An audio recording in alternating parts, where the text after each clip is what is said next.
Morning students, हम chemical kinetics पढ़ रहे थे जिसमें हमने टाइप्स ऑफ रिएक्शंस पढ़ी थी टाइम के बेसिस पे। कि हमारे पास तीन टाइप की रिएक्शन हो सकती है, very slow reactions, very fast reactions and moderate reactions. ठीक है, रिएक्टेंट्स के लिए हम कैसे डिफाइन कर सकते हैं रेट ऑफ रिएक्शन को, मतलब कैसे लिखेंगे, कहाँ नेगेटिव साइन आएगा, कहाँ पॉजिटिव साइन आएगा, ये सब हम पढ़ चुके थे। ठीक है, अब नेक्स्ट जो हम पढ़ने वाले वो है types of rate of reaction. क्या है? Types of rate of reaction. कि रेट ऑफ रिएक्शन हमारे पास दो टाइप की हो सकती है। फर्स्ट है average rate of reaction. Average rate of reaction क्या है? ये दोनों अभी इनको देखेंगे। ठीक है, सेकंड जो है वो है instantaneous rate of reaction. Instantaneous rate of reaction.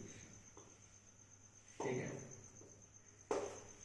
कि अगर मैं कह रहा हूं कि आप कोई भी डिस्टेंस गए, आपने ट्रेवल किया 1 किलोमीटर, ना सॉरी आपने ट्रेवल किया 1 आवर, कि 1 आवर आपने जो टाइम है वो कंज्यूम किया कोई भी एक पर्टिकुलर डिस्टेंस ट्रैवल करने के लिए। कि हम यहाँ से कहीं भी गए, कि हम 50 किलोमीटर गए और हमने 1 किलोमीटर जो है वो डिस्टेंस से ट्रेवल, सॉरी 1 आवर में ये जो डिस्टेंस है वो ट्रेवल किया।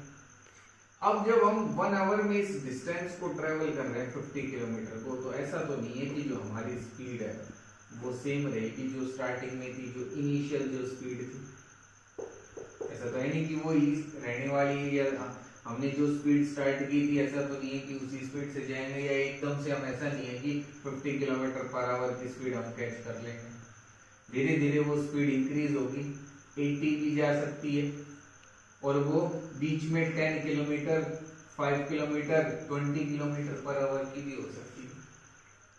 कि अगर हम बात करें यहाँ से हम दिल्ली जा रहे हैं, कि हमने डिस्टेंस ट्रेवल किया, यहाँ से हम दिल्ली चले गए 100 किलोमीटर, तो हमारी स्पीड सेम थोड़ी रहेगी, चेंज होती रहेगी।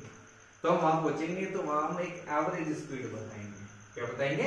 Average speed. और वो कैसे बताएंगे? कि हमने डिस्टेंस कितना ट्रेवल किया, कितनी देर में किया, उसी से तो हम स्पीड बता सकते हैं। Distance upon time. Distance upon time क्या होता है? स्पीड। तो ये स्पीड कैसी होती है आपके पास? Average speed. कि आपने टाइम कितना कंज्यूम किया और कितने डिस्टेंस, कितने किलोमीटर आपने ट्रेवल किए, उसके बेसिस पे हम स्पीड बता सकते हैं। तो टाइम के रिस्पेक्ट में तो हम कोई भी रेट है उसको देखेंगे, कि किसी भी कोई भी स्पीड है, कोई भी रेट है, वो किसके रिस्पेक्ट में देखी जाएगी? टाइम के रिस्पेक्ट में। किसके रिस्पेक्ट में? टाइम के। चाहे वो रेट ऑफ रिएक्शन हो, चाहे वो स्पीड हो, रेट ऑफ ए कार हो, स्पीड ऑफ ए कार हो, स्पीड ऑफ ए रिएक्शन हो, सब टाइम के रिस्पेक्ट में होगा। ठीक है, तो अब स्पीड क्या है? Distance upon time. तो हम इससे हम एवरेज स्पीड बताते हैं।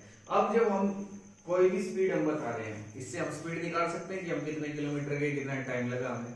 अब वो स्पीड ऐसा तो नहीं है कि हमने वही मेंटेन करके रखी है यूनिफॉर्म थ्रू आउट जर्नी, जो हमारी कांस्टेंट स्पीड तो नहीं रही, वो कभी इंक्रीज भी हुई होगी, कभी वो डिक्रीज भी हुई होगी।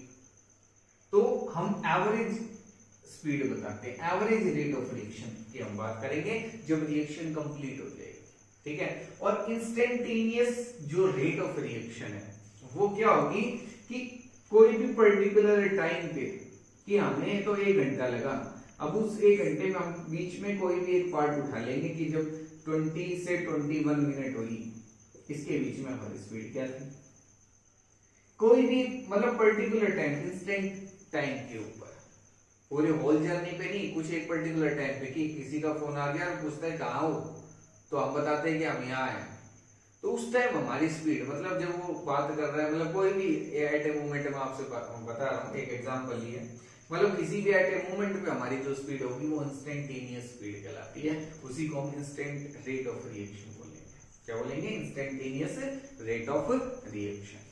ठीक है, तो क्या है ये, कैसे इनमें डिफरेंस होगा वो सब हम पढ़ेंगे। ठीक है, कैसे रिप्रेजेंट करेंगे, कब एवरेज, कैसे एवरेज रेट को लिखा जाएगा, कैसे इंस्टेंटेनियस रेट को लिखा जाएगा, वो हम पढ़ेंगे। तो फर्स्ट है हमारे पास एवरेज रेट। क्या है? Average rate of reaction. Average rate of reaction. देखो, एवरेज रेट ऑफ रिएक्शन है ना, इसको हम डेल्टा से रिप्रेजेंट करेंगे। डेल्टा से हम रिप्रेजेंट करेंगे, ठीक है, कि चेंज इन कंसंट्रेशन जो होगा वो आएगा डेल्टा से, टाइम की इसी में, कि हम रेट ऑफ रिएक्शन जो बताएंगे वो क्या होगा, delta C upon delta T, delta C upon delta T, ठीक है। अब क्या है कि एवरेज रेट ऑफ रिएक्शन कब यूज करेंगे, when time interval is large, जब टाइम इंटरवल जो है वो ज्यादा होगा, मतलब जब टाइम ज्यादा रहेगा तब हम क्या यूज करेंगे, एवरेज रेट ऑफ रिएक्शन, ठीक है। और change in concentration of products हो या रिएक्टेंट्स हो divided by change in time. अब बताया था अगर आपके पास रिएक्टेंट्स है,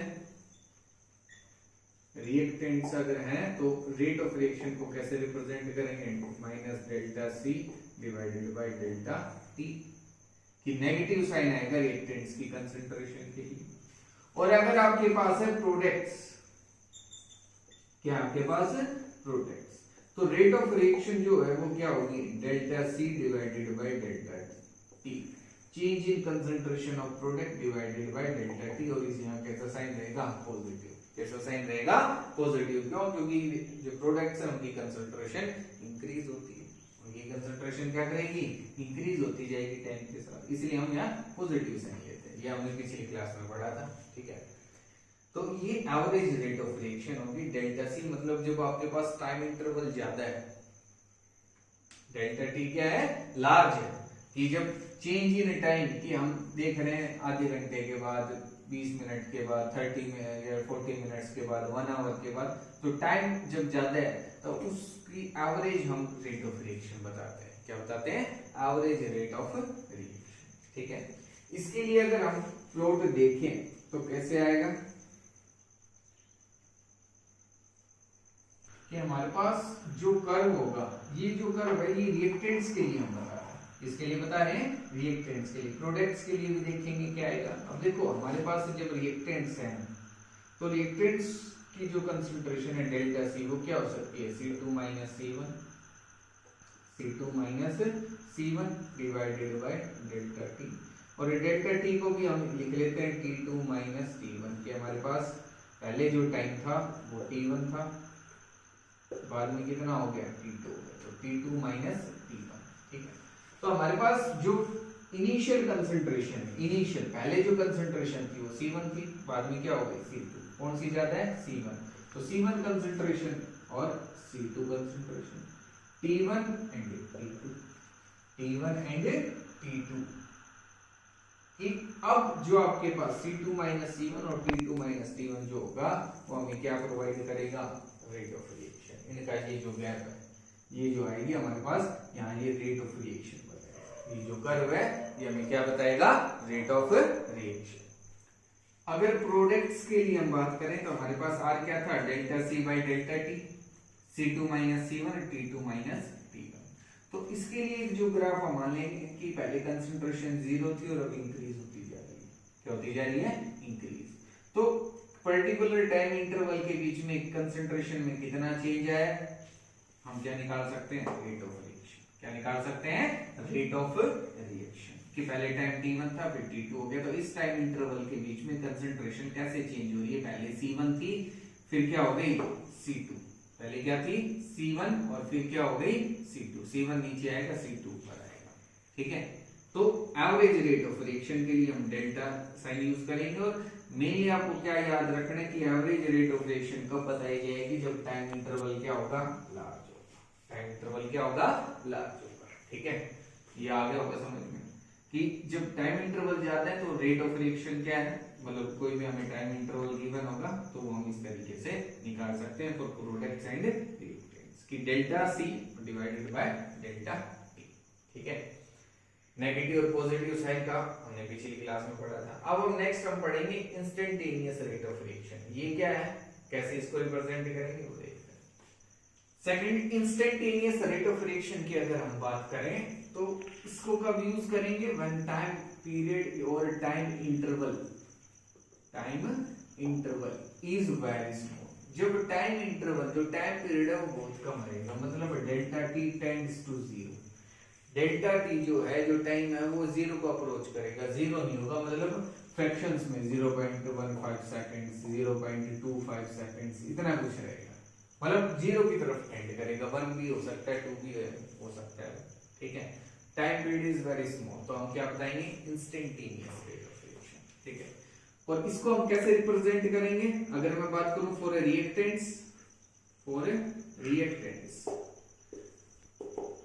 आर की जो वैल्यू है, जो रेट ऑफ रिएक्शन है, आर के आपके पास रेट ऑफ रिएक्शन, अगर आपको रिएक्टेंट्स की कंसंट्रेशन दे रखी है, उससे आप रेट ऑफ रिएक्शन कैसे बता सकते हैं कि इसको लिखेंगे dc by dt minus dc by dt, change in concentration of reactants divided by change in time, negative sign आएगा। अब डेल्टा की जगह हम d यूज करेंगे, क्या यूज करेंगे, d for small change, for small change, जब चेंज जो है वो बहुत ही कम है, जब टाइम पीरियड कम रहेगा तो कंसंट्रेशन में भी कम ही चेंज आएगा, तो उसके लिए हम यूज करते हैं।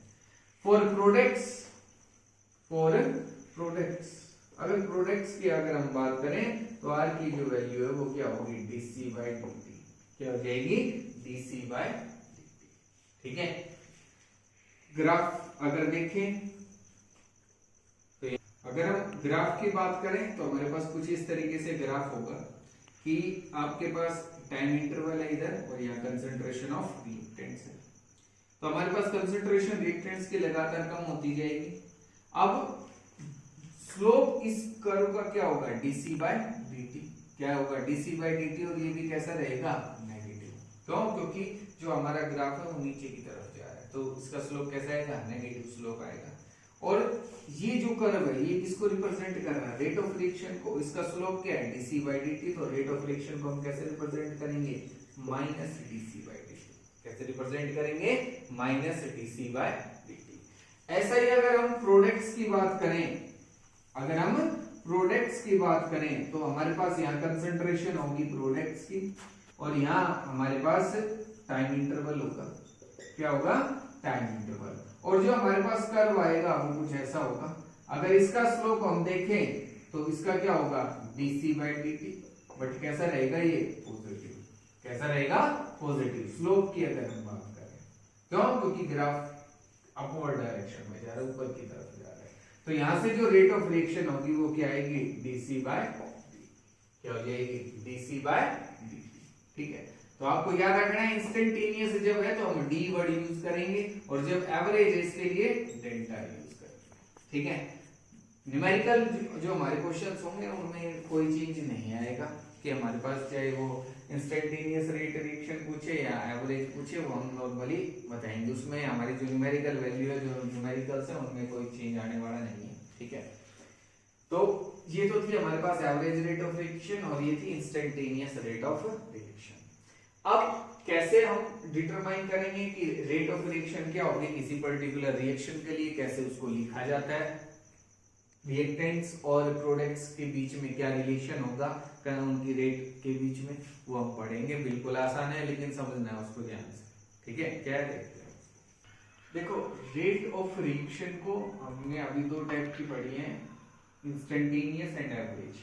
उसमें हम कंसंट्रेशन बता रहे थे, ठीक है, हम प्रेशर भी बता सकते हैं, ठीक है। ये और लिख लेना आप कि अगर आपके पास गैसेस है, ठीक है, रिएक्ट जो आपके पास रिएक्टेंट्स हैं, जो प्रोडक्ट्स हैं, अगर वो गैसियस स्टेट के अंदर है तो हम रेट ऑफ रिएक्शन को जो है, रेट ऑफ रिएक्शन को हम रिप्रेजेंट कर सकते हैं delta P divided by delta T. अगर रिएक्टेंट्स का केस है, अगर रिएक्टेंट्स का केस है, for reactants R is equal to minus delta P upon delta T, and for products it is equal to delta P divided by delta T। P क्या रहेगा, pressure, P क्या रहेगा, pressure रहेगा, ठीक है। तो हम प्रेशर की टर्म में भी बता सकते हैं रेट ऑफ रिएक्शन क्या होगी, ये भी नोट कर लेना, ठीक है। अब हम पढ़ने वाले थे कि कोई भी रिएक्शन अगर हमें दे रखी है तो उसके लिए हम रेट ऑफ रिएक्शन कैसे रिप्रेजेंट करेंगे, for products and for reactants.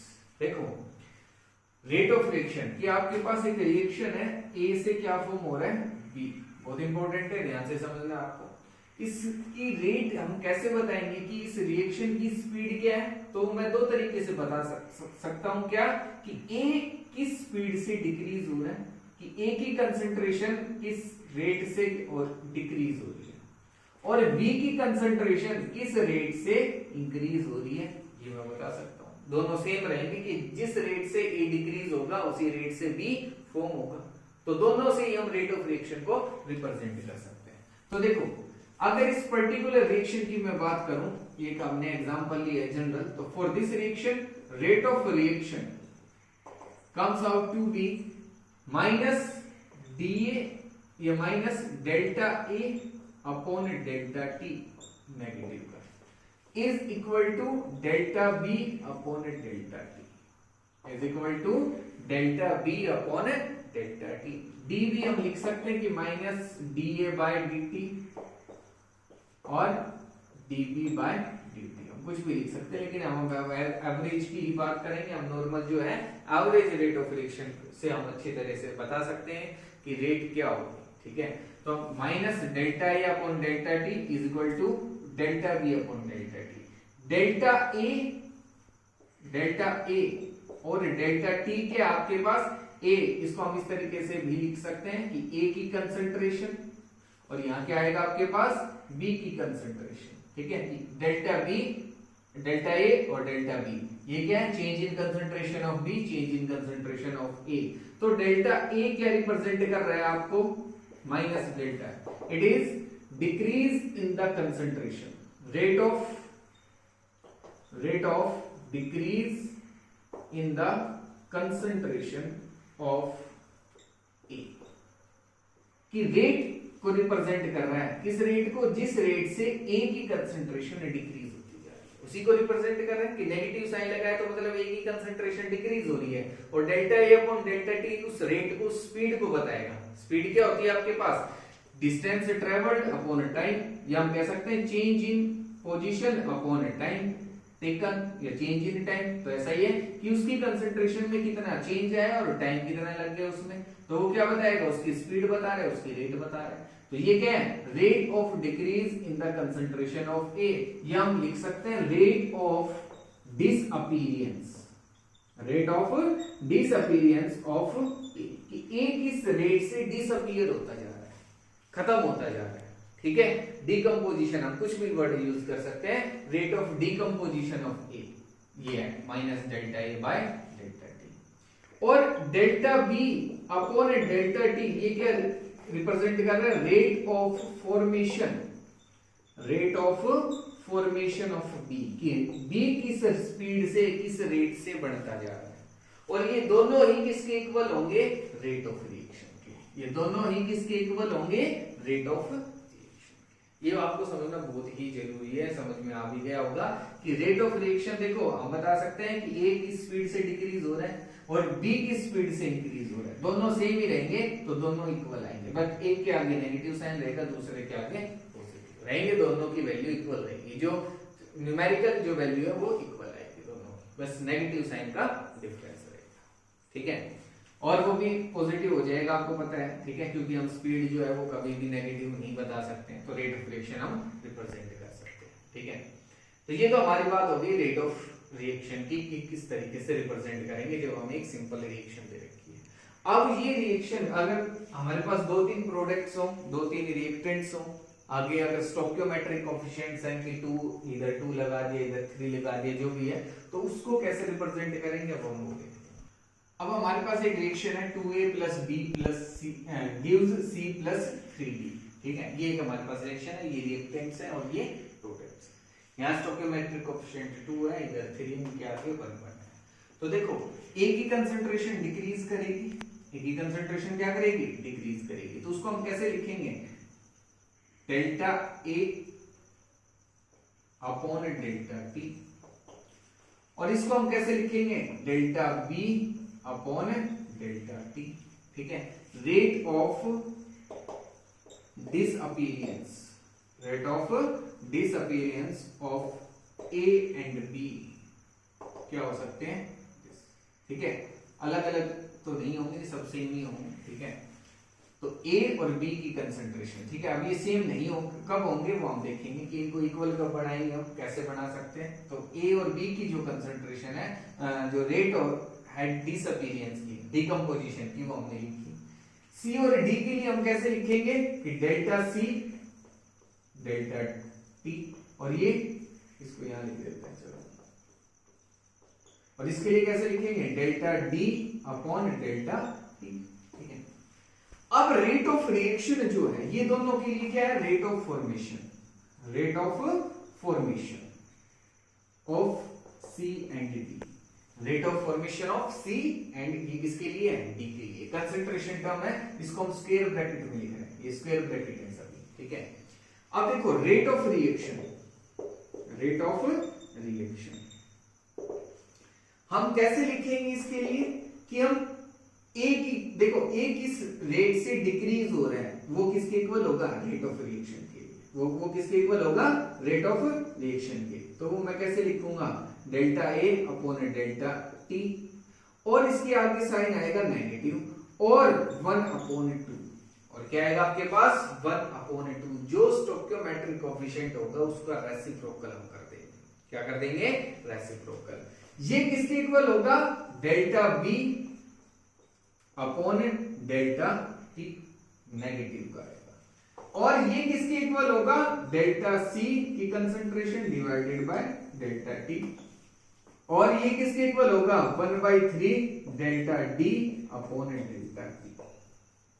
ये मैंने क्या लिख दिया, 1/3 1/2, क्योंकि हमने देखो, अब मैं रेट ऑफ रिएक्शन की अगर बात करूं तो रेट ऑफ रिएक्शन क्या होगा, rate of disappearance of B, कि रेट बी किस रेट से डिकम्पोज होता जा रहा है वो बताएंगे।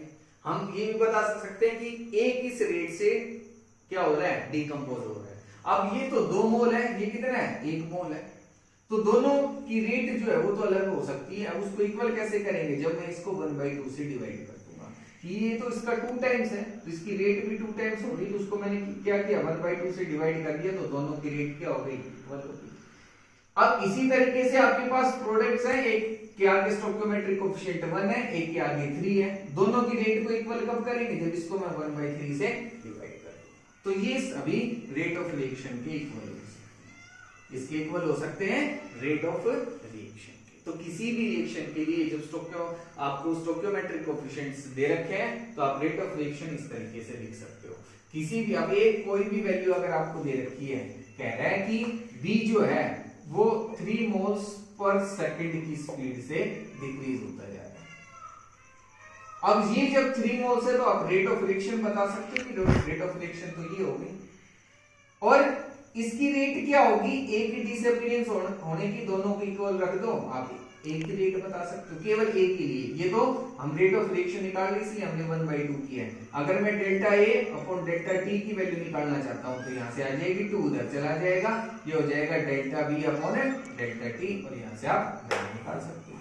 तो कोई भी एक रेट आपको दे रखी है, एक स्पीड दे रखी है किसी की, चाहे वो रेट ऑफ फॉर्मेशन की हो, चाहे वो रेट ऑफ डिसअपीयरेंस की हो, आप रेट ऑफ रिएक्शन भी बता सकते हो और सभी की रेट को एक्सप्लेन कर सकते हो, ठीक है। एक और लास्ट हम देखते हैं एग्जांपल, वो कैसे है देखते हैं। अब हमारे पास ये एक पर्टिकुलर रिएक्शन है, इसमें हम रेट ऑफ रिएक्शन को कैसे रिप्रेजेंट कर सकते हैं। देखो, rate of disappearance of A हम बताएंगे delta A upon delta T, negative sign देगा, और जो आगे स्टोइकियोमेट्रिक कोएफिशिएंट है उसका रेसिप्रोकल हम करेंगे। जब आप इससे पिछले एग्जांपल में हमने 2 लिया था तो हम 1/2 लिख रहे थे, अब हमें 1/2 दे रखा है तो हम 2 कर देंगे, इसका रेसिप्रोकल करना है, ये आपको याद रखना है। तो ये क्या हो गया, 2 डेल्टा ए डेल्टा टी, ठीक है, is equal to minus delta B upon delta T, इसकी concentration is equal to 3/2 delta C upon delta T, is equal to 1/5 delta D upon delta, जो भी आपको स्टोइकियोमेट्रिक कोएफिशिएंट दे रखा है, या आपको ये याद रखना है, उसका रेसिप्रोकल करना है।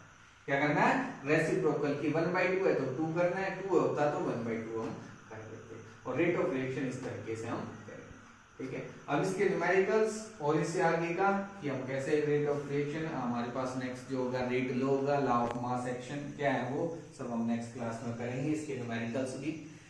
तो यहाँ तक करना है, कोई डाउट रहती है तो पूछना है, फिर हम नेक्स्ट क्लास में करेंगे, ठीक है।